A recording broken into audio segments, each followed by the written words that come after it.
Salut, c'est Ibi de Tant que le soleil brille et de Soleil sur toi. Et donc, on se retrouve pour un nouvel épisode de podcast. Est-ce que t'es prêt? Est-ce que t'es prête? En tout cas, je suis contente de te retrouver. C'est à ça que je ressemblais à chaque fois que je faisais mes épisodes de podcast en audio sans caméra. C'était à ça. Comment tu vas? En tout cas, j'espère que tu vas bien, j'espère que tu te sens bien. You know, genre, tu sais, qu'est-ce que je te dis? Genre, y a rien à. En tout cas, moi, écoute, ça va, hein, franchement, je suis là, Dieu merci, et je m'apprête à rentrer dans un sujet qui est très, qui a fait couler, j'imagine, beaucoup d'encre. Je me suis pas forcément renseignée, mais j'imagine qu'il a fait couler beaucoup de larmes. La bienveillance envers soi-même. Mais alors, avant de rentrer, parce que maintenant, je pense que les habitués, vous me connaissez, moi, je fais toujours l'anecdote de la journée. Et aujourd'hui, je vais lire un passage de mon recueil, Tant que le soleil brille, dans laquelle, en fait, je partage des phrases, enfin, des leçons que j'ai apprises. Et notamment, là, tout à l'heure, j'ai ouvert et je suis tombée sur la page 152, dans laquelle j'ai écrit, je cite, alors attends, ah voilà, c'est une phrase très courte. Euh, Arrête d'être présent pour l'avenir et absent dans le présent. Tu veux que je la répète? Pas de souci. Arrête d'être présent pour l'avenir et absent dans le présent. En fait, cette phrase, je l'ai écrite pourquoi? Parce que c'était quand je venais à peine d'arriver à Paris. Parce que là, actuellement, j'habite à Paris. Et donc, qu'est-ce que je voulais dire? Donc, j'habite à Paris. Avant, moi, je viens du sud, à côté d'une petite ville qui est près de Toulouse, donc dans le sud de la France.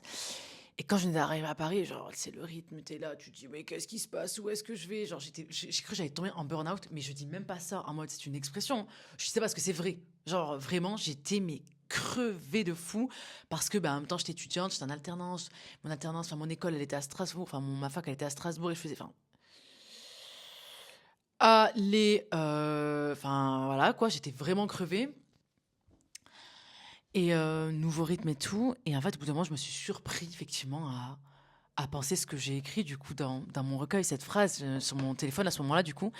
Arrête d'être présent pour l'avenir et absent dans le présent. Ça veut tout dire. C'est que des fois, on est tellement en train de courir après des choses parce que, ouais, mais tu sais, si je fais ça, demain, il va se passer ça et tout. Et non, mais tu comprends pas, mais en fait, si je fais ça et que je pars là et que je fais ça, c'est ça, to-do list qui s'allonge, mais t'imagines vraiment, là, mais attends, mais tu vois ce que ça peut m'apporter. Et là, tu vois, tu cours, tu cours, tu cours, tu cours, tu cours, tu cours, tu cours, tu cours, tu cours. Et en fait, t'oublies qu'en attendant, ma belle, mon beau, t'es là, dans le présent. T'as oublié le présent parce que tu penses qu'à demain, tu penses qu'à l'avenir. Et ce qui est intéressant, c'est que je suis pas en train de dire qu'il faut pas penser à l'avenir. C'est faux, c'est vraiment pas du tout ce que je pense et c'est certainement pas ce que je veux dire parce qu'il faut penser à l'avenir. Il y a un proverbe arabe que ma mère m'a transmis. Je vais d'abord te le dire en arabe, ensuite je vais te le traduire. Khadam ya sogri l'kbri. Ce qui veut dire, oh ma jeunesse travaille pour ma vieillesse. Il faut penser à l'avenir. Tu vois, parce que plus le temps va avancer, plus notre santé va forcément prendre un coup. Pourquoi? Parce que on s'approche de la vieillesse, de la fin de notre vie, en principe, en espérant qu'on ait une longue vie. Inch'Allah. Mais donc il faut penser à l'avenir, tu vois. Il faut penser à l'avenir, c'est important. Pour autant, il ne faut pas que toute ta vie ne se résume qu'à demain. Il ne faut pas que toute ma vie ne se résume qu'à l'avenir. Parce que dans ces cas-là, tu sais ce qui se passe? Je vis pas. Parce qu'au final, la vie, c'est moi maintenant, par exemple, qui est en train de tourner cet épisode de podcast dans mon salon. Et la vie ne se résume genre qu'à ça. Et si, comment dire, si en fait ma vie ne se résume pas, comment dire, j'en perds mon français. Si ma vie ne se résume qu'à demain, faut pas oublier que demain c'est une invention humaine, hein. Tu vas me dire, Ibi, mais comment ça? Non, demain, c'est pas une invention humaine. Demain existe vraiment, la preuve, le soleil, il se relève demain et tout. D'accord, mais la vérité, est-ce que de base, les humains sont censés penser à demain, dans le sens, en mode, tu vas mettre un mot dessus, c'est une conception quand même très... enfin, ça reste quand même très... c'est pas concret demain. Parce que tout est incertain. Tu vois, demain, ok. Surtout quand j'ai dit, ouais, mais t'inquiète, on fera ça demain. D'accord, mais demain, en vrai, t'as pas de mainmise dessus. C'est pas quelque chose de concret. Alors que maintenant, tout de suite, là, c'est concret. T'y es. Et tu ne bâtis et tu ne vis qu'au présent. On ne peut vivre qu'au présent. On ne peut vivre qu'au présent. Donc ça en dit quand même beaucoup. Tu vois, tu peux pas vivre dans hier, hein. Hier. Et tu peux pas non plus de vivre dans une semaine. Enfin, tu vois ce que je veux dire? Genre, tu peux pas te dire, là, tout de suite, maintenant, je vais aller vivre dans dans ce qui va se passer dans une semaine ou dans ce qui s'est passé il y a une semaine. C'est pas possible. Tu ne peux vivre que là. Ça veut dire, focus-toi là. Et donc, à ce titre, comme l'a très bien dit une grande poétesse, une grande écrivaine plutôt, du nom de Ibi, dans ce recueil Tant que le soleil brille, à la page 152. Arrête d'être présent pour l'avenir et absent dans le présent. Allez, sans plus tarder, je propose que l'on passe au cœur du sujet. Sois bienveillant avec toi-même ou bienveillante avec toi-même.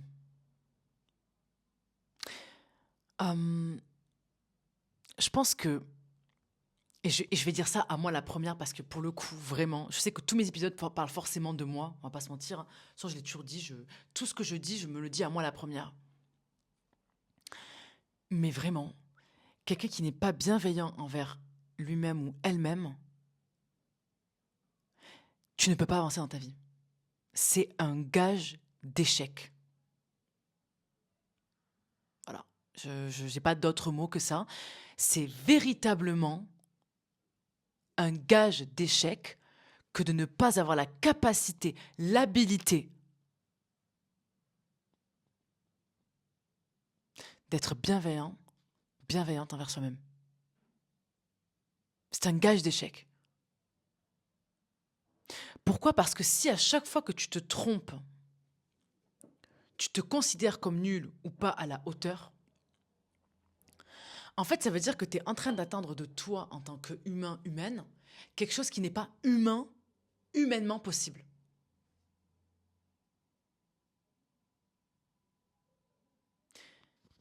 Je me rapproche carrément de la caméra. L'échec est inévitable. L'échec est inévitable. Te tromper, c'est inévitable. Foirer, c'est inévitable. Blesser quelqu'un, c'est inévitable. Après, t'as blessure et blessure. Hein. On n'est pas en train de parler d'aller mentir aux gens de A à Z, les escroquer, les faire des atrocités qui sont mentionnées clairement dans le code pénal. Je parle pas de ça. Hein. Mais je veux dire, parfois être... Parce qu'on est maladroit. L'humain est maladroit. Et puis, on n'a pas connaissance de tout. Donc, tu n'es pas parfait. Tu n'es pas parfaite. Ok? Donc, ça veut dire que forcément, au-delà de la difficulté, du chemin qui est inhérent à la vie, ça va être... ton humanité va encore plus rendre le chemin compliqué. Parce que on est faillible. On est, écoute-moi bien, faible. Non, mais moi, tu me dis pas que je suis faible. Hein. Mais tu te prends pour qui, là? Moi, je suis faible. Et moi, je suis faible. Oui. Et j'ai dit, t'es faible. J'ai pas dit t'es fragile. Parce que c'est pas la même chose. Faible, tout le monde l'est. Moi, la première. Je lève la main. Fragile, pas tout le monde l'est. Faible, c'est inhérent à l'humain. Autrement dit, moi, demain, n'importe qui sur cette terre, tu lui mets une droite, bam, ça pique, ça fait mal. N'importe qui sur cette terre, tu tues son enfant devant ses yeux, tu le plantes une... Alors c'est horrible ce qu'on va dire, hein, à ne jamais reproduire. Hein. Comment pas, voilà. Genre, tu le plantes un couteau dans la cuisse ou dans le ventre ou tu le tires une balle dans le bras, etc. C'est bam, la personne elle s'écroule. Ah, j'ai mal. Genre, n'importe qui, tu tues une personne que la personne aime en face d'elle ou même tu la tues, genre, elle perd un proche, peu importe le statut du proche, ça l'affaiblit parce que c'est une perte et que c'est dur mentalement et que ça va forcément impacter son physique. Tout le monde est faible parce que tout le monde a des faiblesses et ça fait partie de l'humain.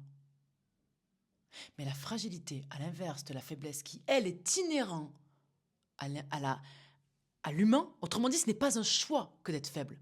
Tu es faible par nature. Mais tu es fragile par choix. Parce que la fragilité, c'est pas la faiblesse. La fragilité, c'est quoi? C'est que quand tu as un événement qui te touche, peu importe c'est quoi l'événement, eh bien, tu décides de laisser cet événement te rabaisser. Et attention, quand je dis que ça te rabaisse, c'est pas que, comment dire, en fait, ça veut dire plutôt, c'est que tu ne l'utilises pas comme une force, alors que tu en es capable. En fait, la fragilité, c'est quand on te fait du mal, ou quand tu vis une situation qui, par exemple, la perte d'un proche, c'est pas forcément quelqu'un qui t'a fait du mal, c'est juste que la personne n'est plus là. Genre, ça te détruit, et genre, il n'y a plus aucune possibilité, selon toi, de te relever. Genre, c'est foutu, c'est foutu, c'est foutu, c'est foutu, c'est foutu, c'est foutu. Alors que la vérité, c'est que c'est jamais foutu. Et que c'est foutu le jour où toi, tu décides de laisser cet événement t'impacter à mort.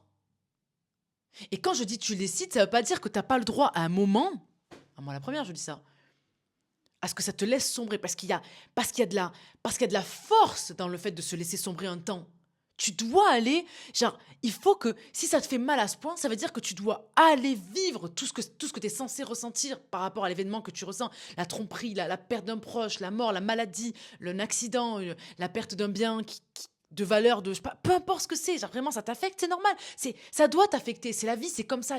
Aucun sentiment ne peut faire l'objet d'un jugement. Tu ressens ça, tu le ressens. Ok. Maintenant, des semaines, un mois, un an, des années, il y a un problème. C'est que t'as pas su voir en fait, t'as pas vu le verre, pardon, on va prendre ma bougie. En fait, t'as vu ce côté, moi je te dis, mais s'il y a une étiquette avec des fleurs, tu me dis, non, c'est tout blanc, il y a rien. Moi je te dis, mais gros, permets-moi l'expression, je te dis que s'il y a des fleurs, la vérité, il y en a. Tu me dis, non, non, non, non, non, non, non, parce que moi c'est tout blanc, non, non, non, non, non, non, ok, d'accord. Mais la vérité, c'est que si tu tournes,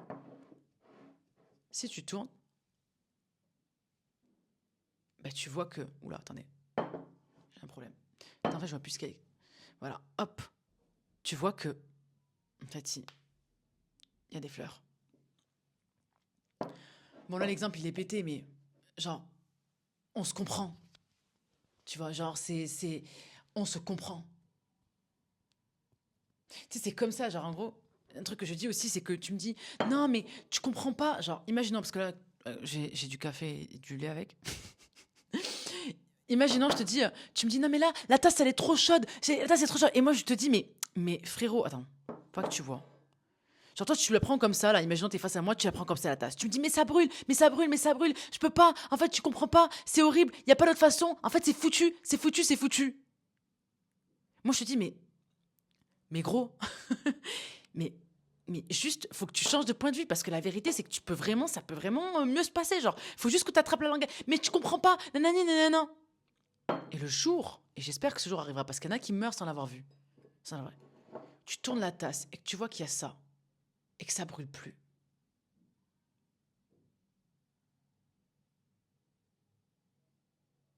Et ben t'auras appris des leçons de « Ah, mais non, la tasse, elle brûle, en plus, c'est pas commode de la porter comme ça, tu comprends pas ?»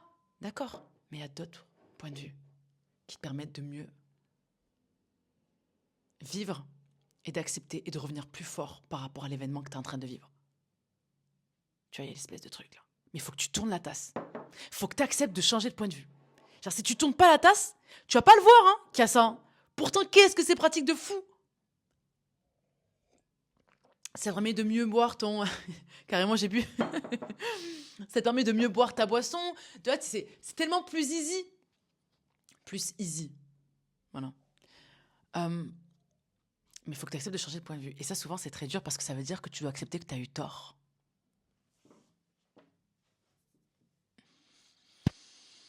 Tu dois accepter que tu as eu tort.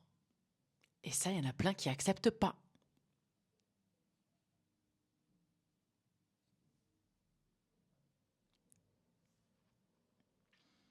Parce qu'ils ont besoin d'avoir raison et surtout de se dire « Je me suis trompé toutes ces années, moi je me suis trompé ». Ils peuvent pas l'admettre. Alors qu'en fait, quelqu'un que je te jure, dans la vie, les gens qui s'en sortent le mieux, vraiment, je te dis ça en connaissance de cause, ce sont les gens qui acceptent rapidement qu'ils se sont trompés. Ça veut dire ils veulent pas rester plus longtemps dans l'erreur. C'est « Oh, je me suis trompé, vite, faut que je change. Ah d'accord, ok. Du coup, comment t'as fait? Ah d'accord, t'as compris comme ça. Ah mais tiens, j'avais pas vu les choses comme ça. Ah ouais, en vrai, c'est un truc de fou, ça m'apprend des choses. Ah mais toi, t'as fait ça? Tiens, moi, j'avais pas fait ça. Mais c'est pour ça, en fait, j'ai perdu du temps. Ok, je comprends mieux. Vite, je me relève. Ta ta ta ta ta. » Ils acceptent l'échec parce que ça fait partie du chemin. Plus t'as d'échecs, plus il y a de chances que tu réussisses. Moins t'acceptes l'échec, moins en fait, tu restes dans un déni qui te cause ta perte, mais genre à perpétuité. À perpétuité. Et c'est terrible.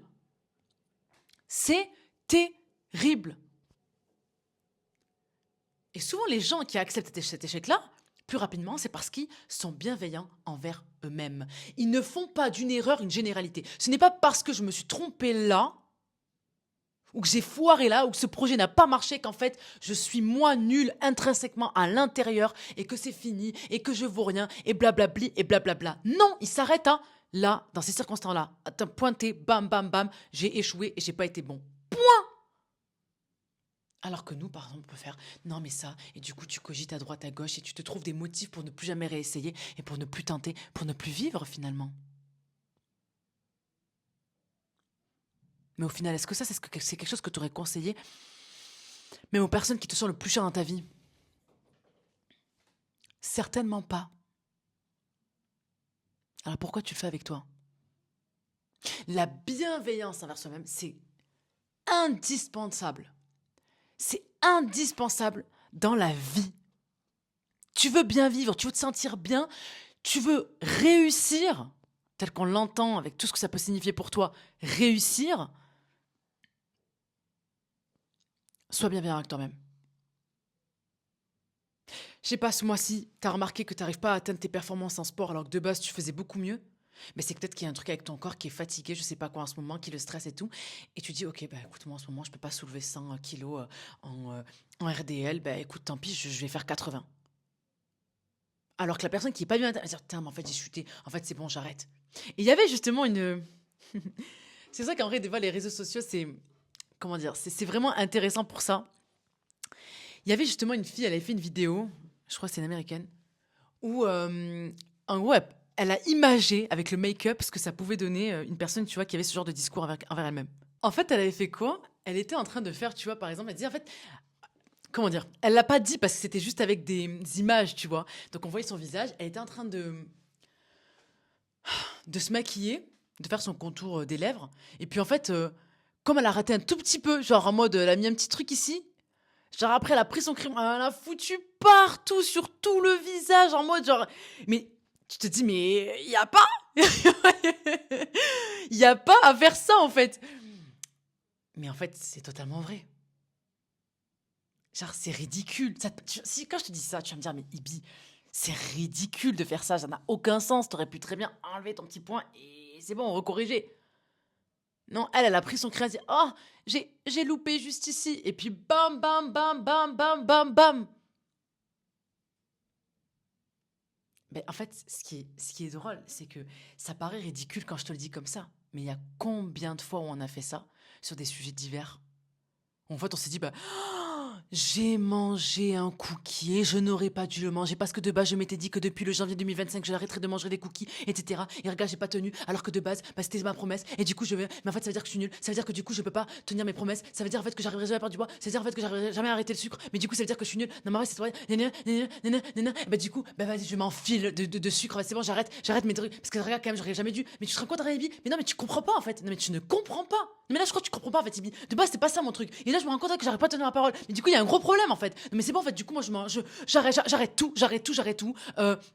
Je vais recommencer à manger tout ce que je veux, et puis de toute façon, bah, si j'y arrive pas, bah, j'y arrive pas parce que regarde, même quand j'ai essayé, bah, j'ai craqué, bah, si j'ai craqué, c'est grave, et bah, du coup, voilà. Donc, ça veut dire que je suis trop nulle en fait, je comprends pas, c'est juste que c'est plus simple pour les autres.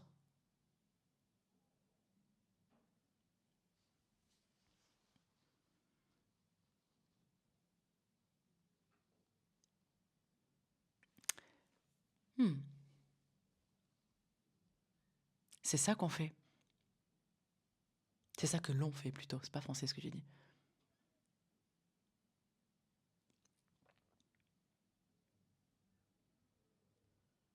Et donc on se retrouve à faire allez hop, allez. Et tu sais quoi, je vais jusqu'au cou, et puis carrément je vais là, et derrière, et on y va, et ci, et ça. Tout ça pourquoi? Parce que un jour, j'ai... Ah non mais, non mais tu comprends pas, genre j'avais mis un petit trait juste là. Est-ce que tu te rends compte à quel point c'est ridicule?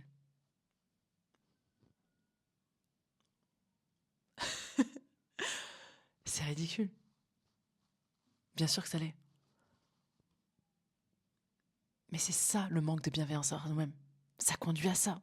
Ça conduit à des écarts de fou malade juste parce que un jour, enfin juste parce que t'as pas le droit à l'erreur. Alors qu'en fait, l'humain, il a besoin d'échouer pour apprendre. Donc si tu donnes pas ça à ton corps humain, c'est-à-dire la capacité, le droit d'échouer plutôt, tu l'empêches d'évoluer.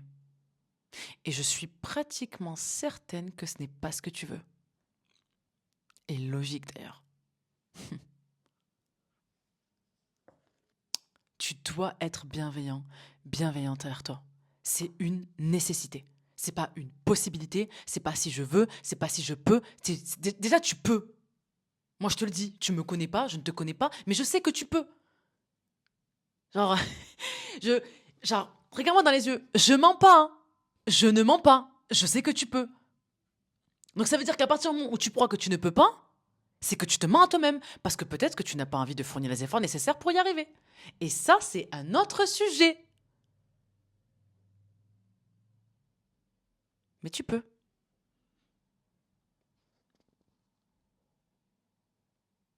Voilà tout. J'ai vraiment rien d'autre à ajouter. Je pense que j'ai déjà quand même pas mal parlé. Euh, dans tous les cas, je te remercie pour ton écoute et j'espère sincèrement que cet épisode de podcast a pu t'inspirer, t'apporter de la valeur ajoutée, parce que c'est vraiment l'objectif de mes projets tant que le soleil brille et soleil sur toi. Comme d'habitude, eh bien, écoute, si tu souhaites me remercier, il y a une façon pour toi de le faire. C'est si tu m'écoutes en audio, c'est de t'abonner au podcast, de lâcher un 5 étoiles sur la plateforme d'écoute que tu es en train d'utiliser et puis à partager cet épisode ou d'autres aux personnes qui te sont chères. Ça peut être ton père, ta mère, ton frère, ta soeur, tes cousins, tes cousines, tes collègues de travail, tes super potes, tout le monde. Et puis si tu es sur YouTube, de t'abonner et de cliquer sur la petite cloche là. Et pour que tu reçoives toutes les notifications, ça me fait tellement rire de dire ça, mais vrai. Parce que j'ai vraiment pas l'habitude. Euh, et puis, voilà, de partager toujours l'épisode. Voilà tout. Prends soin de toi. Et puis, devine ce que je vais te dire. Avec tout l'amour et toute la chaleur et tout le sourire d'Ibi de moi. Soleil sur toi.